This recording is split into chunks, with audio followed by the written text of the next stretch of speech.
Hi, I'm Yaminah, an associate therapist at the Center for Growth. Today, let's talk about boundaries after sexual betrayal. So, for many who experience betrayal in a relationship, the physiological and psychological symptoms they experience are very similar to PTSD. So, with that in mind, it's important to consider what you need in order to set boundaries and establish safety.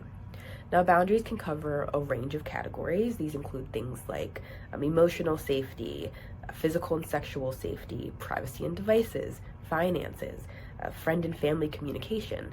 And so, whether you choose to stay or leave the relationship, you may find it useful to consider what you need across these categories in order to feel safe. And especially if you choose to stay in the relationship, these boundaries are your non-negotiables. Now, I can give you some examples of what boundaries in these different categories might look like. Examples of emotional boundaries may include things like requiring that your partner cuts all communication with their infidelity partner or partners.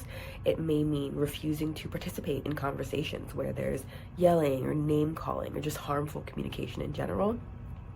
Another form of emotional boundary is the expectation of full transparency. So some people who have been cheated on want to know all of the details. So who, how many partners, for how long was this going on? Maybe they want like the intricate details of that one time when you told me you were working late and I suspected you.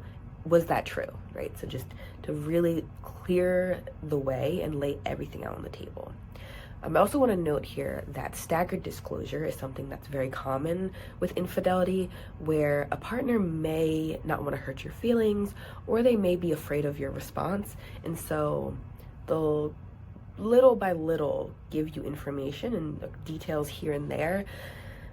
The harmful part here is that it may run the risk of re-traumatizing you. So every time your partner discloses just a little bit, it might bring back all of these negative feelings all over again. So that's just something to keep in mind.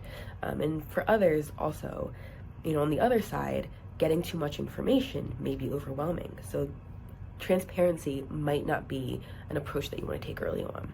Now, another example of the emotional boundary could be requiring couples therapy. And this can also create a space where you can start to disclose, you can maybe bring in more transparency, and it's a safe space for you and your partner to sort of share what the situation was and for you to be able to actually take that information in.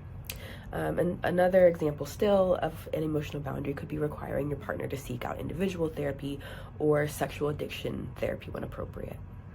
Some examples of physical and sexual boundaries might include things like the expectation of fidelity. So this is the expectation that your partner will not engage in sexual activity with anyone outside of the relationship.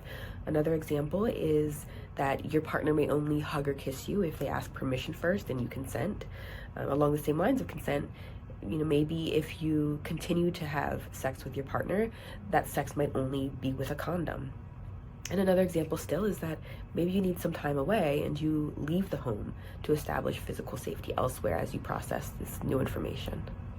Some examples of privacy boundaries might include having open access to your partner's devices, their computers, phones, or anything like that, at least until trust is rebuilt. Another privacy boundary is your partner disclosing any secret devices they may have or secret bank accounts. And that now leads me into financial boundaries. So financial boundaries are relevant in general, but they're especially relevant when there is a sexual addiction involved and money is being spent towards that addiction. So some examples of financial boundaries include things like separate finances and bank accounts. Having the full disclosure of any secret bank accounts. Or another example is that you would manage any joint finances, at least until trust is rebuilt. Finally, boundaries around family and friend communication may look like deciding who will be told about the infidelity and the healing process. Boundaries may also be choosing not to be around friends of your partner who are complicit in the infidelity, or choosing not to be around family members who minimize and tell you to get over it. So you can spend some time here really determining who in your circle is hurtful to your healing versus who do you feel supported by and safe with. So to wrap it up, boundaries can cover a wide range of categories, and they may not look like these examples that I shared. They may be something entirely different for you. But I do encourage you to remember that, boundaries are not meant to be controlling. You're not trying to control your partner or control others. They are an opportunity to remember that you are not powerless, you have worth, and you are allowed to protect yourself. So I hope you take care.